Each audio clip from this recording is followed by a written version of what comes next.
capítulo de número 1, verso 16, e capítulo 3, o verso 23.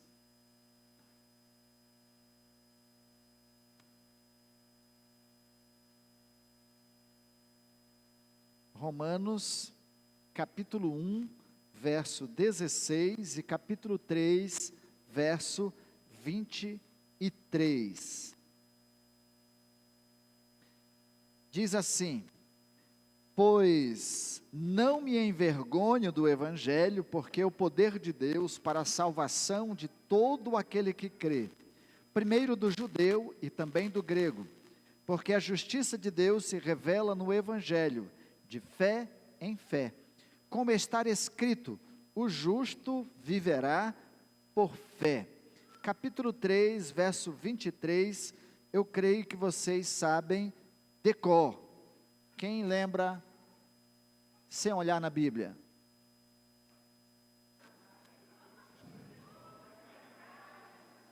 Porque todos pecaram e destituídos estão da glória. E o que diz o 6:23? Porque o salário do pecado é a morte, mas o dom gratuito de Deus é a vida eterna em Cristo Jesus. E o que diz o capítulo 5, verso 1? Justificados, pois, pela fé, os pais com Deus. É isso mesmo?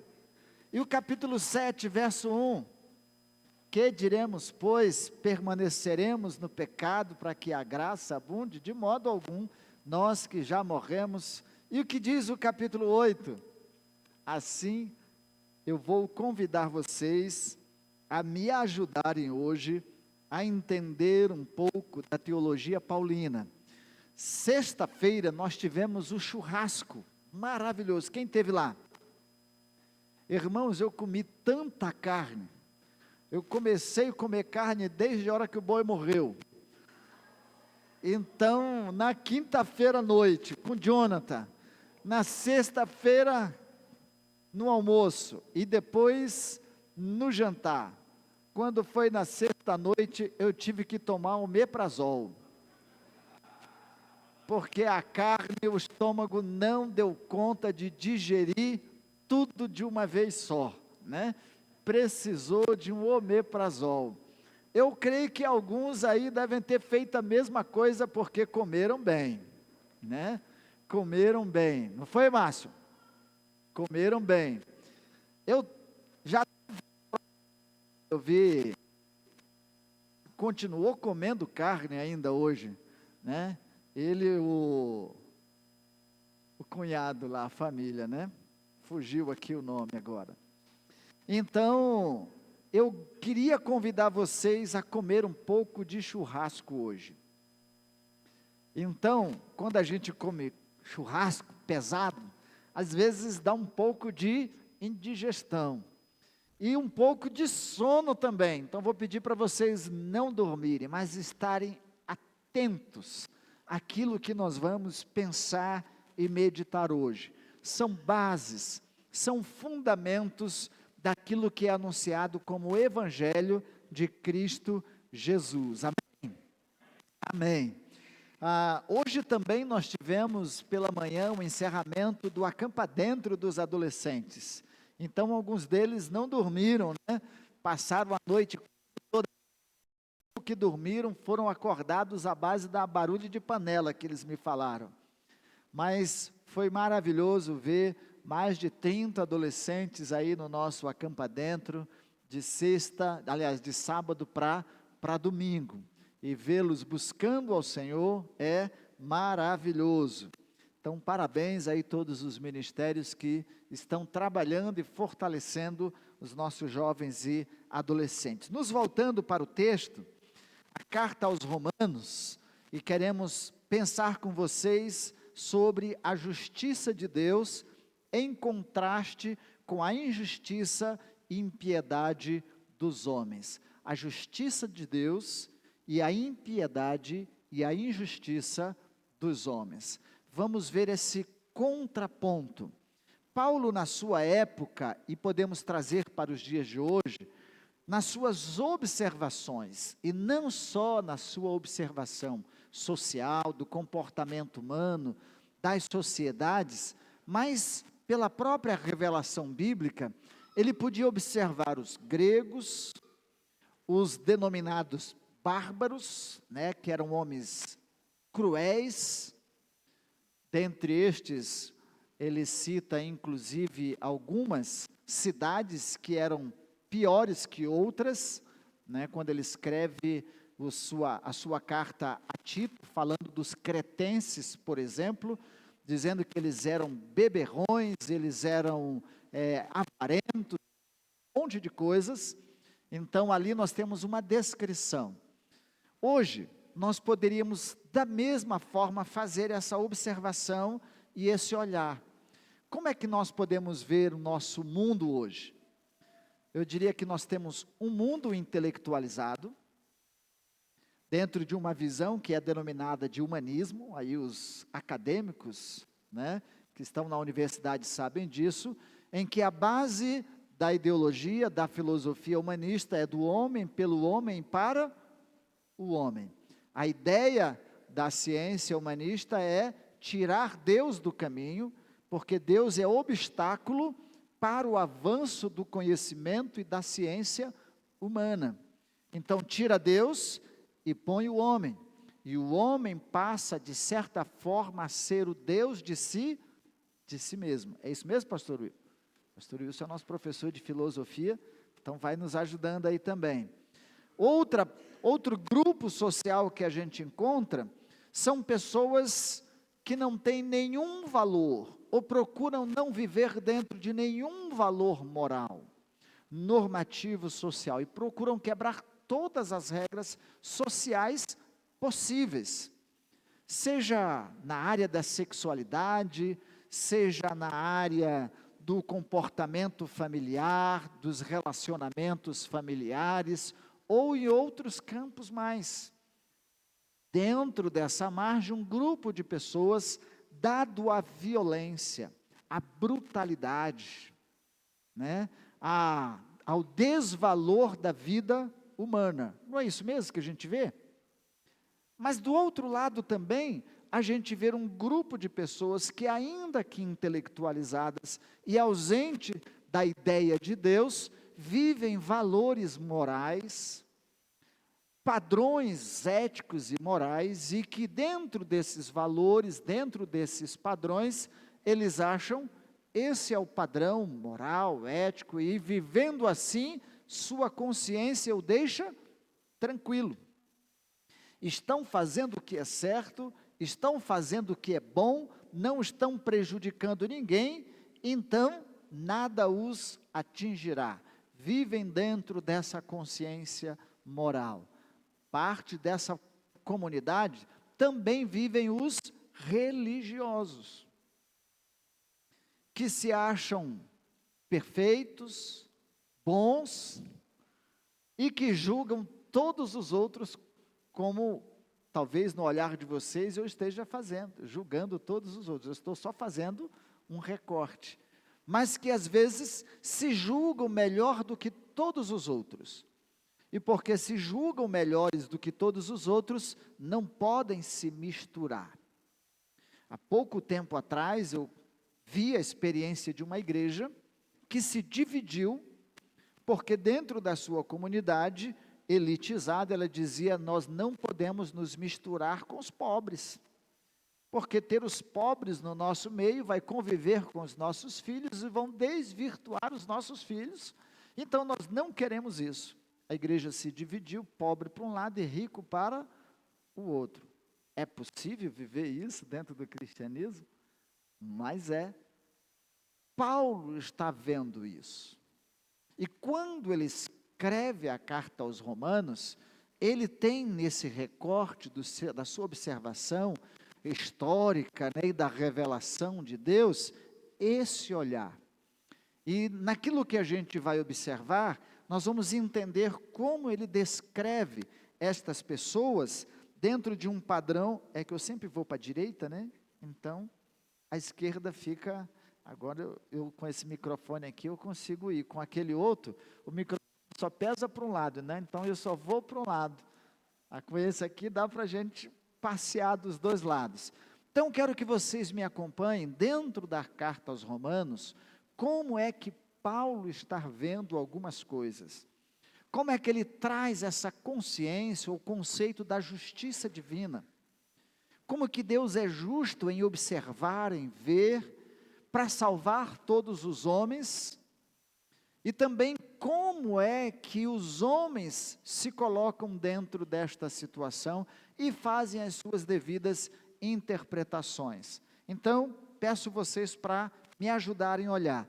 Essa carta foi escrita pelo apóstolo Paulo mais ou menos no ano 57, 58 depois de Cristo, na sua terceira viagem missionária, quando ele está na igreja de Corinto. Ele está naquela igreja abençoada, uma igreja que não tinha problema nenhum, né? Uma igreja saudável. Vocês que já leram a carta aos Coríntios, era uma igreja, não era? Maravilhosa. Todos os dons ela tinha, menos o principal, que era o de amar, né? Mas, e nenhum problema tinha nela. Só um pouco de incesto, só um pouco de divisões e algumas coisas mais lá que são descritas por Paulo. Mas Paulo estava lá, nessa igreja de Corinto, que depois tem algumas dificuldades com ele. De lá, Paulo escreve a sua carta aos Romanos. E alguns podem pensar, e quem organizou a igreja de Roma, pastor Adonias? Não foi Paulo. Paulo não foi o organizador daquela igreja, embora ele tenha feito diversas viagens missionárias, ele não organizou, assim como também não tenha sido e nem foi Pedro que organizou a igreja de Roma. Mas ele escreve a essa igreja, aos romanos, porque ele tinha o desejo de conhecer a igreja de Roma. E ele faz um elogio dizendo que era uma igreja que a fé dela estava sendo divulgada e conhecida.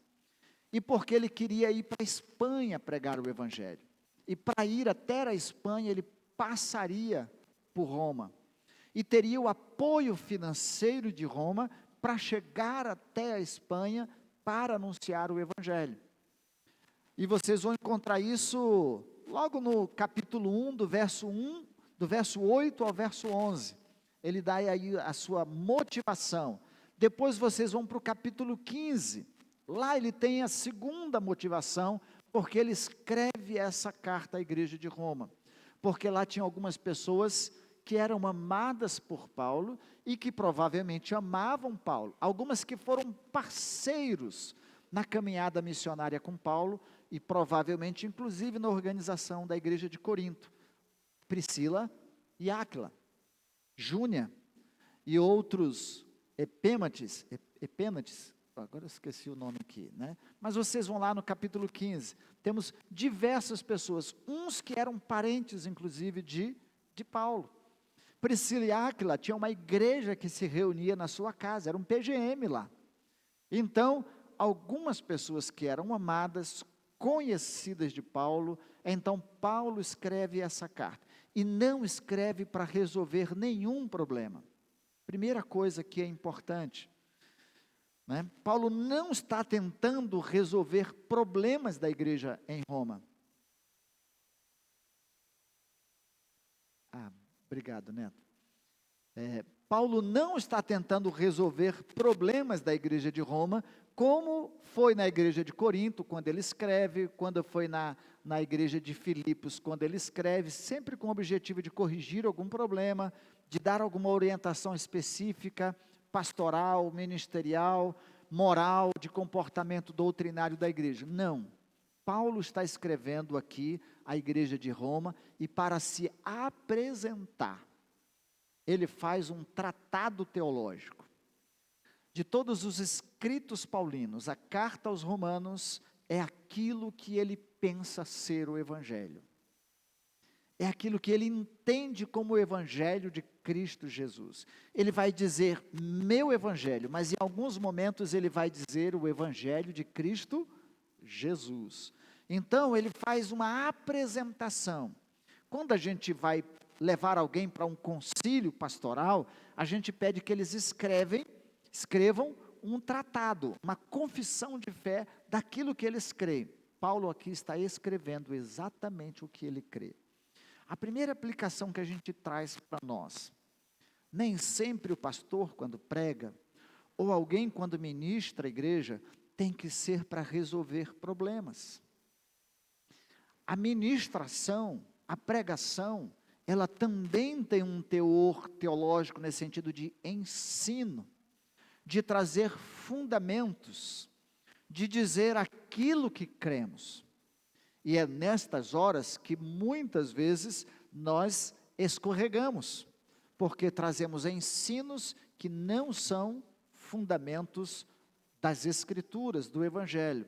Inclusive, Paulo, na sua carta aos Romanos, por mais de 17 vezes, ele vai fazer a citação: assim diz as Escrituras.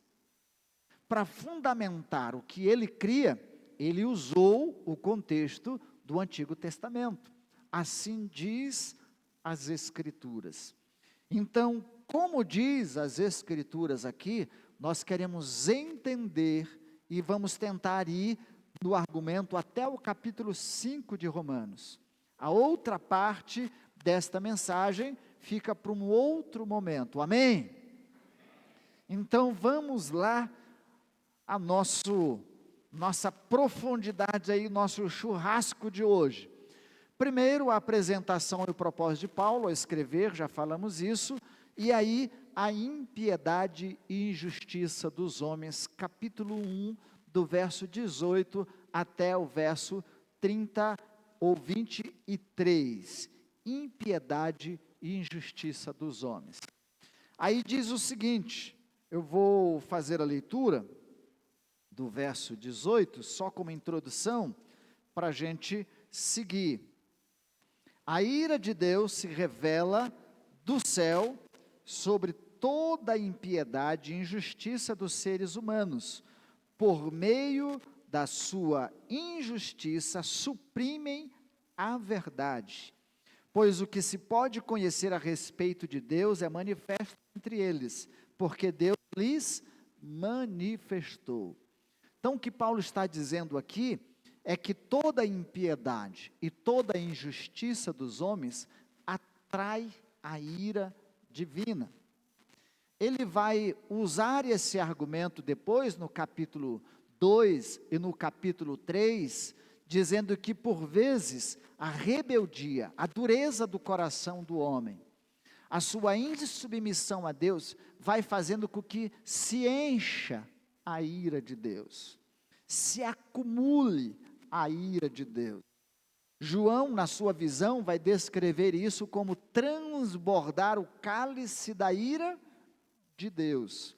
Mas essa ira, na operação da justiça divina, ela se manifesta de diversas formas, mas vai se evidenciar muito mais como juízo de verdade no dia final, na volta de Cristo Jesus. Então, suprimem a justiça e a verdade divina, primeiro, porque negam o conhecimento de Deus, sua revelação a todos os homens por meio dos seus atributos invisíveis. Pode seguir lendo o texto, que é o que está aí. Então, o que os homens fazem? Eles negam a existência de Deus, negam o poder, os atributos invisíveis de Deus. Quais são os atributos invisíveis de Deus? Aqueles que só pertencem a Deus: onipotência, onisciência, onipresença, imutabilidade, e eternidade. Só Deus tem tudo isso. E os homens negam a onipotência de Deus, ao reconhecer que Ele é o Criador de todas as coisas. Ao negar a existência, ao negar Deus, eles negam tudo que Deus fez, toda a ação divina. E isso é injusto, e é uma mentira. E Paulo denuncia dizendo que essa injustiça e essa falta de verdade, porque negam o conhecimento de Deus. Ele vai usar depois a descrição de que nenhum homem conhece a Deus, nenhum homem é justo e ninguém busca a Deus como deveria buscar. A gente vai entender isso dentro do processo da pecabilidade do homem, quando ele se afasta de Deus. Quando o homem sai da presença de Deus, ele perde o conceito da adoração, da divindade, e ele vai buscar agradar a Deus do seu jeito, da sua forma. A gente tem um exemplo disso no culto de Caim e de Abel. Então, ele criou e sustenta toda a sua criação, mas quando o homem não busca Deus e nem lhe dar a glória devida, mostra também quão entenebrecido está o seu coração, sua inteligência. Embora os homens se digam sábios nessas horas, Paulo diz que eles são tolos e fúteis. É a expressão que está aí nos versos bíblicos. Ao negar a existência de Deus, ao negar os atributos invisíveis de Deus, ao negar pela observação de que alguém criou todas estas coisas e mantém todas estas coisas em órbita, em ordem, e que não é um caos, então, ao negar isto, está faltando inteligência, é o que Paulo está dizendo. O homem não consegue compreender toda a dimensão da soberania, da grandeza, do absoluto Deus. E aí eles adoram a criatura em vez do Criador. Aí eles vão adorar a si mesmo, vão adorar o homem, vão adorar as imagens que ele faz, tornando-se um idólatra. Ou, na expressão dentro do texto, um panteísta, achando que Deus está na criação, em vez de Deus ser o dono da criação. Então a gente até tinha uma música muito antiga que a gente cantava: vejo Deus nas flores, vejo Deus. Ninguém conhece aí, né? Mas é uma música panteísta. É uma música panteísta. E dentro do panteísmo vem um monte de misticismo, de coisas misturadas aí, inclusive as expressões conhecidas da modernidade, como Mãe Terra, né? E outras coisas mais. Então, aqui, Paulo está dizendo: olha, vocês estão cometendo uma injustiça e não conhecem a verdade de fato. E por eles não adorarem um Criador, não darem honra e glória ao Criador e ao Senhor de todas as coisas, como nós falamos, tornam-se idólatras e Deus os entrega a si mesmo, de 3 formas. E isso é terrível. Deus entrega o homem a si mesmo. E Paulo, mais para frente, vai descrever isso como a ira divina, em que Deus tira o seu cuidado, a sua proteção, a sua bênção e entrega o homem a si mesmo. Vamos ver, vocês vão acompanhar os versos aí, capítulo 1, verso 24 ao 31, ele diz que entregou o homem aos desejos do seu coração. Então, a primeira coisa que o homem entregue a si mesmo, ele se delicia e se devaneia, é nos desejos do seu coração. E isso gera o quê? Impureza, imoralidade, idolatria e todos os desvios que forem possíveis em relação à adoração a Deus. E aí Paulo não está fora do contexto quando ele traz isso para dentro da adoração, porque a impureza e a imoralidade, por vezes, era praticada no culto. Muitos cultos pagãos daquela época eram feitos com relações e expressões sensualizadas ou sexualizadas, como mantras. Até hoje acontece. Quando vocês veem Paulo escrevendo, por exemplo, à igreja de Corinto, falando do véu, é porque as sacerdotisas de Ártemis prestavam culto, rapavam suas cabeças e praticavam sexo explícito como culto a Ártemis, a deusa do prazer, a deusa do amor. Então Paulo está dizendo aqui que entregue o homem ao seu devaneio, aos desejos do seu coração, todo tipo de indecência, de imoralidade e de idolatria acontece. Segundo, entregou as suas paixões, e aí ele é muito específico nisso, seria o descontrole de seus instintos, de sua impulsividade, de seus desejos sexuais, voltados aí à identidade entre masculino e feminino. Pode ser que caia o nosso sinal. Mas aqui está sendo muito explícito, dizendo que é errôneo e errado, e foge aos propósitos estabelecidos por Deus para o homem e para a mulher, quando eles usam a sua sexualidade de maneira contrária ao que Deus planejou para a sua vida. Homem com mulher, mulher com homem, e nunca homem com homem ou mulher com mulher. E nem homem com animal e nem mulher com animal, chamado de bestialismo ou qualquer outra coisa.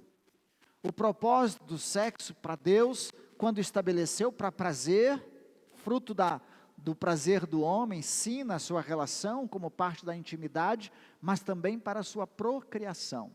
Fora desse propósito, não há bênção de Deus sobre isso.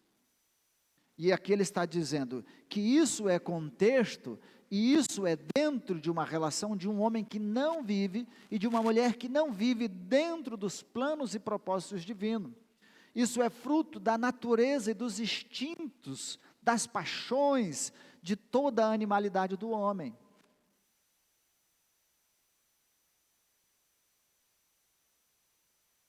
Terceiro, entregou aos seus pensamentos.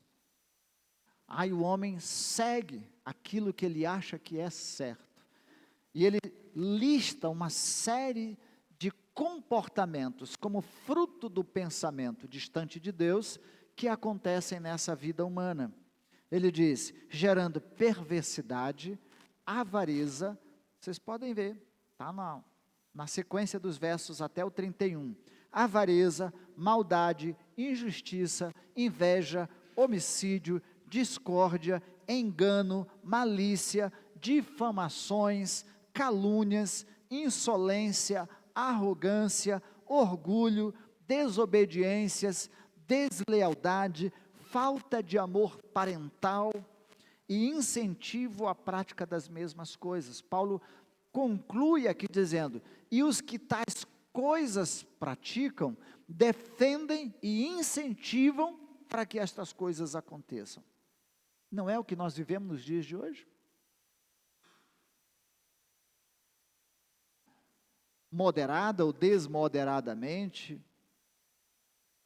como ética social ou como padrão social, de respeito ou de tudo mais, mas o homem longe de Deus, que não reconhece os atributos invisíveis de Deus, e que não busca Deus, está entregue a todas estas coisas.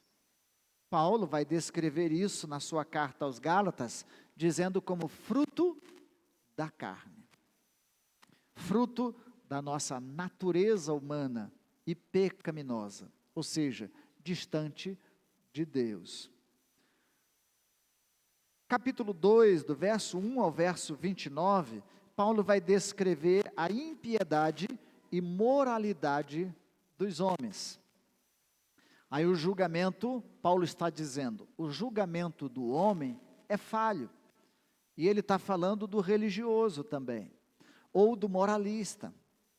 Especialmente por julgarmos, condenarmos aquele a quem nós nos assemelhamos na prática, né? Ou seja, eu julgo a pessoa pelos seus delitos, pelos seus erros, pela sua maldade, eu julgo em público, eu condeno em público, mas no privado, por vezes, eu pratico a mesma coisa. Eu reprovo em público, Mas na primeira oportunidade que eu puder cometer as mesmas coisas, eu vou cometer. Eu reprovo a imoralidade, mas no meu privado eu ligo meu computador e acesso todas as redes sociais possíveis de imoralidades. Antigamente eram as revistas. Hoje está na tela do computador, na tela do celular, em diversos outros lugares. Então, ele está dizendo que o meu julgamento é frágil, porque eu erro da mesma forma. Estou condenando alguém quando eu sou passivo também do mesmo juízo divino.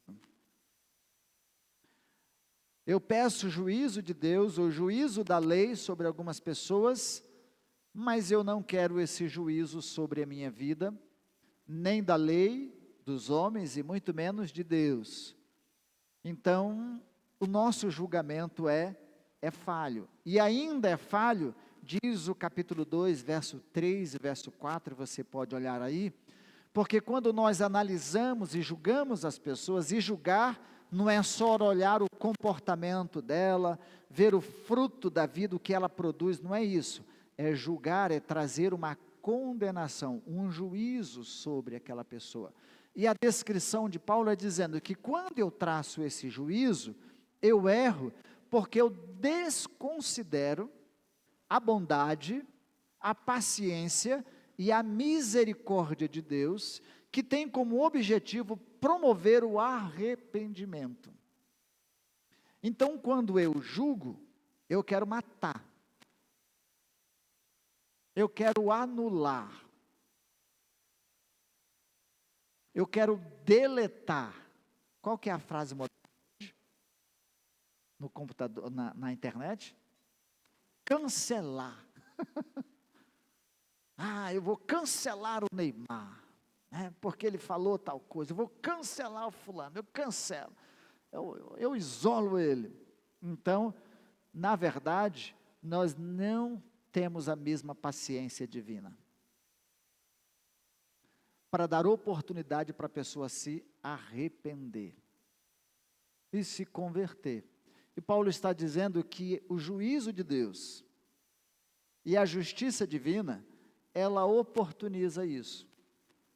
Pedro, quando escreve, diz que Jesus ainda não voltou, porque está oportunizando aos homens se arrependerem. Porque se Jesus voltar e os homens não se arrependerem, não haverá mais oportunidade. E apesar de toda a maldade que a gente vê no mundo de hoje, ainda vivemos por causa da misericórdia, da paciência, da longanimidade de Deus. Eu brinco com algumas pessoas que têm alguns duros de morrer e alguns duros de matar, né? Mas Deus tem paciência com a gente. Eu não falei você, Miguel. Eu não citei você, Miguel, mas você está dizendo. Mas eu também. Porque pelo juízo divino. E Paulo, daí por diante, vai entrar no capítulo 3 e vai nos colocar no mesmo pacote. Na mesma condição. Com exceção do que a gente vê mais na frente. Deus, quando julga, o faz baseado na verdade e destina o juízo condenatório no dia final para o coração teimoso e obstinado que rejeita a justiça e a verdade divina. E aqui o apóstolo Paulo destaca, faz questão de dizer isso, será o juízo divino para os que pecaram sem a lei e os que pecaram com a lei. Ele vai fazer uma classificação, que provavelmente era a pergunta de alguns, como que os gregos que não tiveram os 10 mandamentos, não receberam toda a revelação divina, e como os judeus, como vai ser esse juízo de Deus? E aí ele vai fazer essa diferença. Para os que viveram sob a lei será o seu juízo, serão julgados sob a lei. Mas os que viveram sem lei serão julgados sem lei, pela misericórdia, paciência divina e pelo conhecimento da revelação divina, dos seus atributos invisíveis. E nesse sentido, Paulo diz: todos os homens são indesculpáveis diante de Deus, porque todos conheceram a revelação de Deus, dentro dos atributos divinos. O privilégio de ter recebido a revelação e a ter rejeitado trará sobre si uma condenação maior ainda. Isso traz para nós e é uma aplicação para nós. Paulo está dizendo aqui dos judeus, que receberam toda a revelação especial, toda a revelação histórica, toda a revelação natural dos atributos invisíveis da criação e de tudo, mas desobedeceram e viviam em desobediência a Deus. O peso sobre eles seria maior do que aqueles que não receberam tudo isso. Para nós não será diferente. Você conhece a verdade do Evangelho, você conhece a mensagem do Evangelho, você conhece tudo, mas se você quiser continuar na vida do pecado, na prática do pecado, o juízo de Deus sobre a sua vida será também diferente para aquele que não recebeu todo o conhecimento de Deus. A quem muito dado, muito é cobrado. Misericórdia de mim. É verdade. A justiça de Deus. Nós vimos até aqui a justiça e a injustiça e impiedade dos homens. O que é o homem ímpio? É esse homem longe de Deus, que vive entregue a si mesmo, que busca desconhecer ou não conhecer Deus e buscar Deus para trazer justiça sobre sua vida. E como que a justiça de Deus é operada na vida dos homens? Primeiro, ela é alcançada, fundamentada na fé em Cristo Jesus. É que o apóstolo Paulo está declarando. Você vai ver isso, capítulo 3, do verso 21 e verso 22. Vamos ver o que diz lá?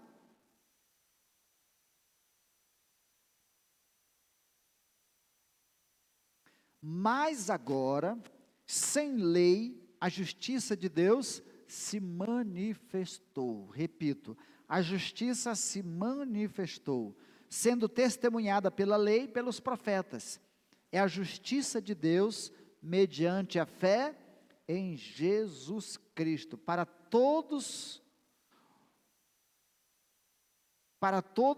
opa, a visão está fugindo aqui, para todos e sobre todos os que creem, porque não há distinção, pois todos pecaram e carecem da glória de Deus.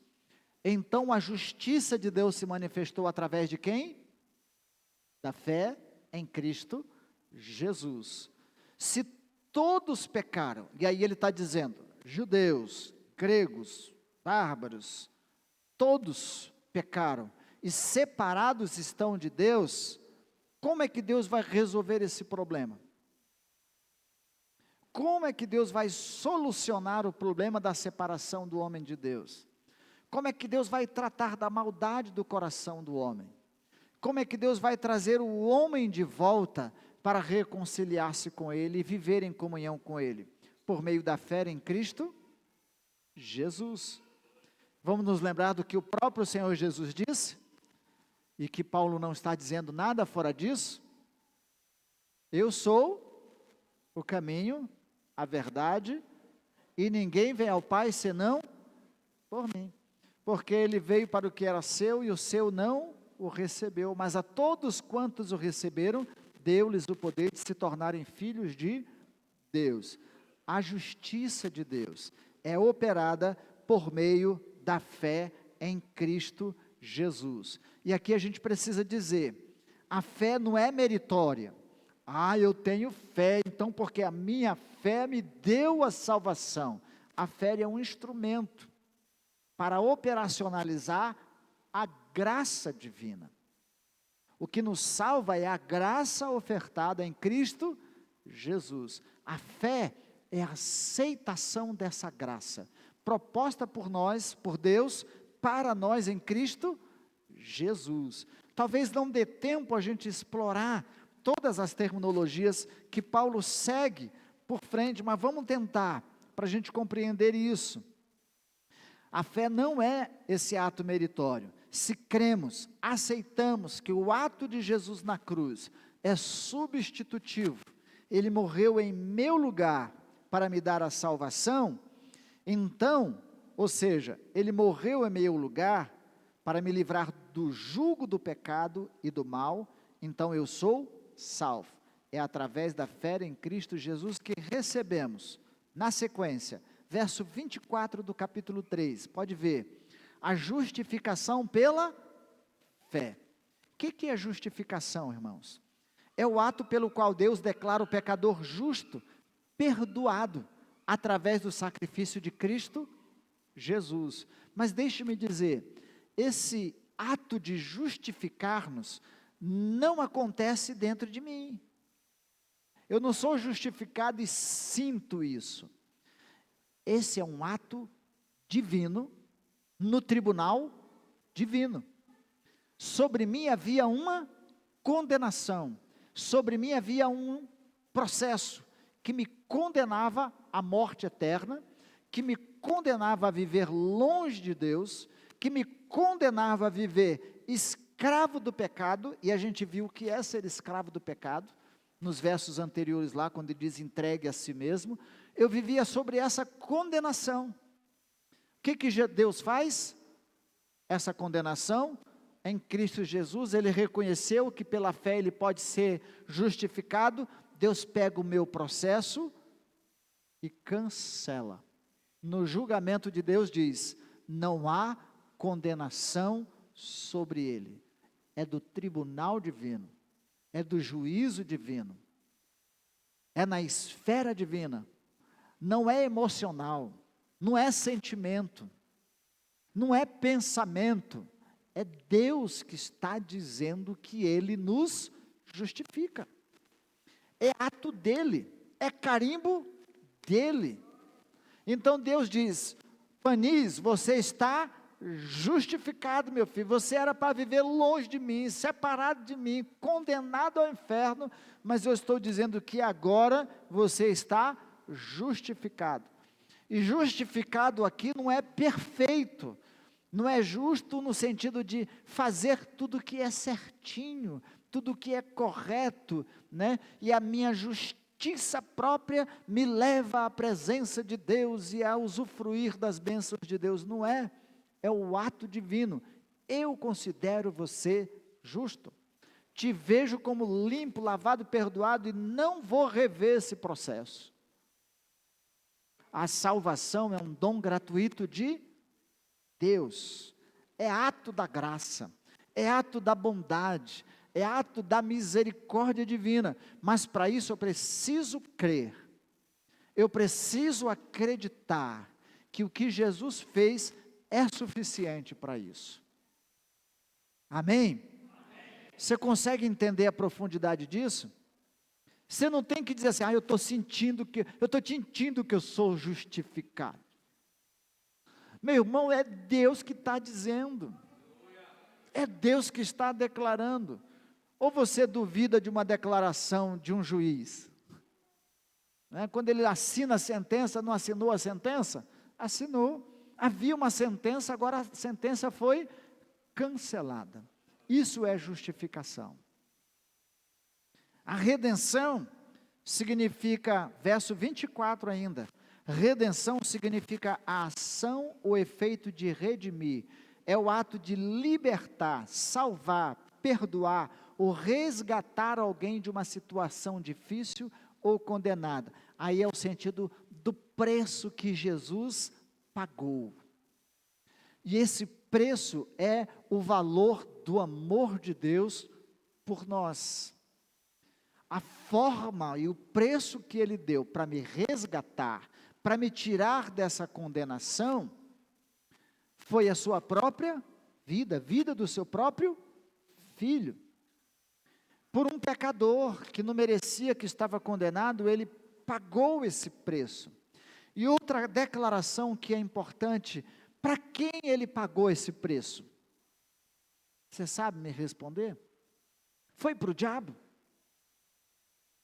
Porque algumas pessoas pensam, não, eu estava preso ao diabo, então Jesus pagou o preço para o diabo me libertar.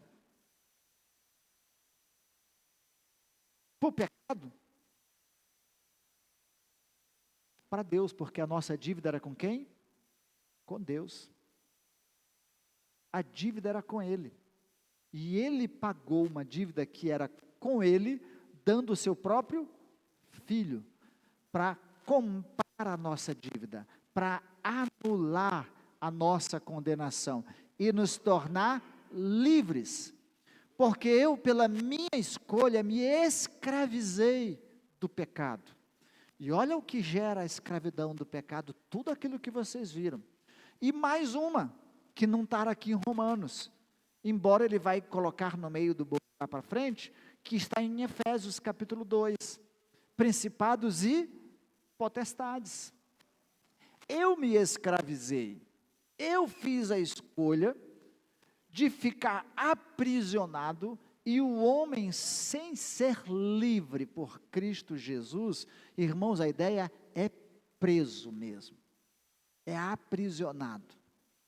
Quem já viveu a adicção, qualquer que seja ela, sabe como é. É compulsivo, é instintivo, é involuntário às vezes. Quando você pensa que não, aconteceu. E depois que aconteceu, a vaca foi para o brejo. O homem, sem ser liberto por Cristo Jesus, ele é escravo do pecado. Sabe o que é escravo? Não tem vontade própria. Não tem controle da sua própria vida. Então ele é escravo do pecado, o pecado domina a sua vida. E quando em Cristo nós somos justificados e remidos, nós somos libertos do pecado. Glória a Deus por isso. Somos libertos dos principados e potestades. Isso é libertação. Nós somos libertos do poder do pecado. E ainda mais somos libertos do poder da morte, porque nós ressuscitaremos. Tudo que nos escravizava e nos aprisionava em Cristo Jesus, pela justificação, pela redenção, nós somos livres. Consegue compreender a profundidade disso? É carne hoje, né? É churrasco dos bons. Isso vai dar uma boa indigestão. Mais ainda, a propiciação, verso 25, mediante a fé, aí refere-se ao ato de aplacar a ira, ou satisfazer a justiça divina. Ou seja, nada pagaria o preço do nosso pecado, da nossa rebeldia. Nada, nem as minhas obras, nem a lei, e Paulo está dizendo isso no decorrer da sua carta, nem a lei só faz o seguinte, apontar o quanto eu sou mau, ela só diz o quanto eu sou pecador, ela não resolve o problema do pecado, ela acende a luz, dizendo, opa, está errado, isso vai contra a vontade de Deus, mas ela não me perdoa, ela não resolve. As minhas boas obras, as minhas ações, a única coisa que fazem é aplacar a minha consciência, mas diante de Deus, não me reconcilia com Ele. Então nada, e aí o que ele faz? A propiciação, oferta única e exclusiva, substitutiva. Eu estava morto, ele morre no meu lugar e me dá vida. É isso que ele vai falar no capítulo 6 e capítulo 7. Aí é o fruto depois da justiça divina, que não vai dar para a gente explorar hoje. Mas o que mais a gente recebe com a justiça divina, por meio da fé em Cristo Jesus? A alegria e felicidade pelo perdão dos pecados. Capítulo 4, verso 7. Perdoados por Deus, o nosso coração deve se encher de alegria, deve se encher de felicidade. Eu sou lavado, remido, perdoado pelo sangue do Cordeiro. Sobre mim não resta nenhuma condenação há para os que estão em Cristo Jesus. Declaração do capítulo 8. Então, a alegria de ter o perdão de Deus é restaurador. O que mais aprisiona o homem sem Deus é a culpa, é neurotizante. E quando a religião não anuncia essa verdade divina, ela neurotiza também o indivíduo, porque não prega a graça salvadora, o perdão e a alegria do perdão pela graça em Cristo Jesus. E o homem vive aprisionado. Por isso João vai escrever: filhinhos, eu vos escrevo para que não pequeis. Todavia, se pecardes, tendes um advogado no céu, que é Cristo Jesus. Se confessarmos os nossos pecados, Ele é fiel e justo para nos perdoar e nos purificar de todo. Que alívio! É uma bênção, não é? Quando eu vou para o trono da graça e recebo essa declaração de Deus, é maravilhosa. Não tenho que viver do passado, para frente eu vou. A alegria e a felicidade do perdão. Estamos caminhando para o fim. E o último, para a gente pensar hoje, capítulo 5, verso 1. A paz com Deus. Não é a paz de Deus. A promessa de Jesus: deixo-vos a paz, a minha paz vos dou. Aí é uma paz diferente. A que Paulo está dizendo é paz com Deus. Eu era inimigo de Deus, igual o diabo é. O homem sem Deus é um diabo. Vou repetir. O homem sem Deus é um diabo. Porque ele faz tudo contrário à vontade de Deus. Ele se rebela contra Deus. Ele se revolta contra Deus. Ele é um anticristo. Porque todo que ele é Cristo é anticristo. Então, se nós nos rebelamos, é em Cristo agora? Não, nós não somos mais rebeldes. Não somos mais inimigos de Deus. O que a Bíblia vai dizer agora? Nós somos amigos de Deus, filhos de Deus, herdeiros de Deus, co-herdeiros com Cristo. Já pensou? Antes você era inimigo, vivia inimizade com Deus. Agora você é amigo de Deus, você é filho de Deus, você é herdeiro de Deus, você é amado de Deus. Se é tudo isso, você tem e vive em paz com Deus. Antes, você entrar na presença de Deus era um ato de indignidade. Agora, Hebreus diz que nós devemos nos apresentar com ousadia e com intrepidez na presença de Deus. Agora nós temos acesso. O véu se rasgou, então nós temos acesso. Eu tenho liberdade para entrar na presença de Deus quantas vezes eu quiser, todas as horas que eu quiser. E isso é uma coisa interessante. Nas monarquias, especialmente passado, e os historiadores colocam isso, vocês vão lembrar de Assuero, né? A rainha Esther, o que ela tinha que fazer para entrar na presença do rei? Tinha que ter autorização. Ninguém entrava na presença do rei sem autorização, só uma pessoa tinha direito de entrar na presença do rei. Quem era? Os filhos. Eles podiam entrar sem autorização. E por isso muitos reis foram mortos pelos seus filhos, mas eles podiam entrar. Agora nós somos filhos de Deus e podemos entrar na presença do Rei dos Reis. Não tem barreira, não tem obstáculo, não tem impedimento, livre acesso. Já pensou o que é isso? Então nós temos a paz com Deus, e ainda temos a paz de Deus, com a qual nos saudamos, paz do Senhor, paz de Deus. Mas aqui nós temos a paz com Deus. Vivemos em harmonia com Deus. Amém, amados? Deu para entender? Foi uma boa aula de EBD, né, pastor Wilson? É um incentivo para vocês virem na aula de EBD de Novo Testamento. Todo domingo, 9 horas da manhã, está uma bênção.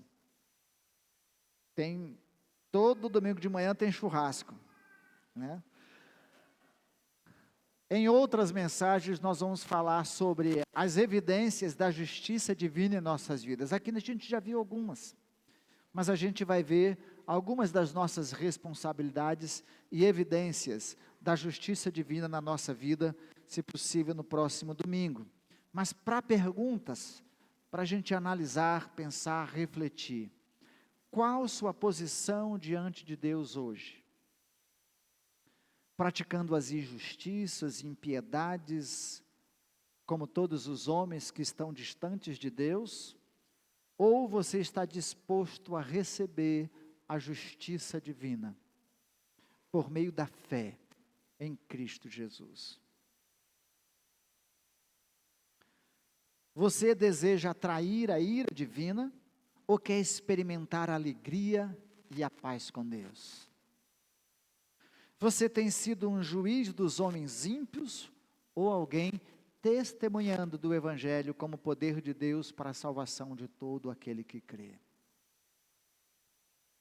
Perguntas que ficam para a gente pensar. Feche os seus olhos, ore e sonde o seu coração. Veja se de repente você não está vivendo dentro da impiedade, dentro das injustiças, como um homem natural, que não conhece nem busca Deus, e que não vive ou busca não viver uma relação de intimidade com Deus. Pense, jamais atrairmos a ira divina sobre nós.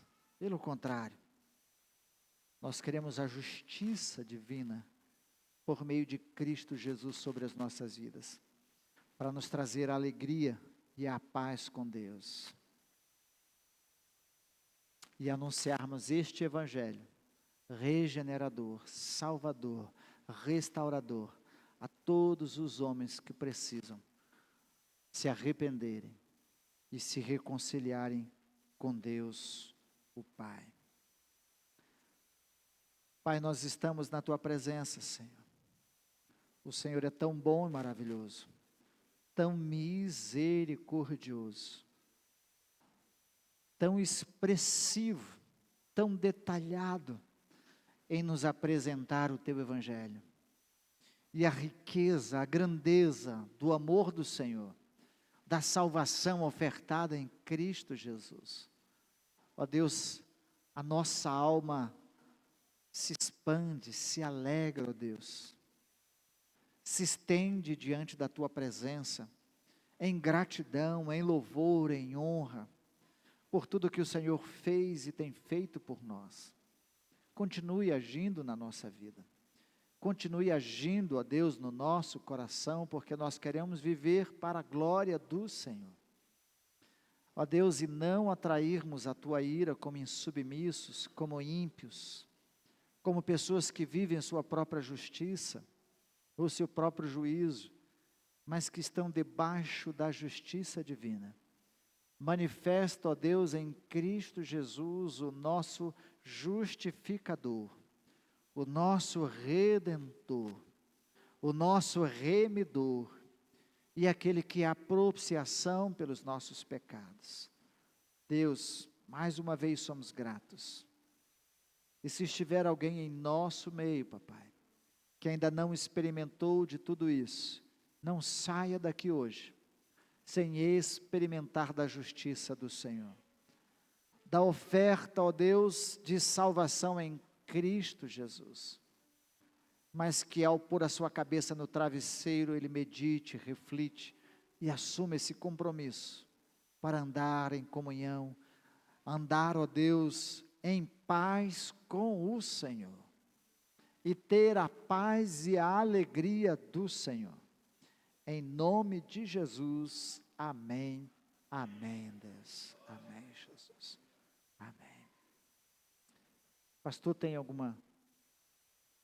As informações que o pastor não deixou, só lembrar, no primeiro domingo de agosto, nós teremos o Abrace. Nesta quarta-feira, nós temos o Frutificar, é a última semana. Na outra, né? Na outra semana, 29.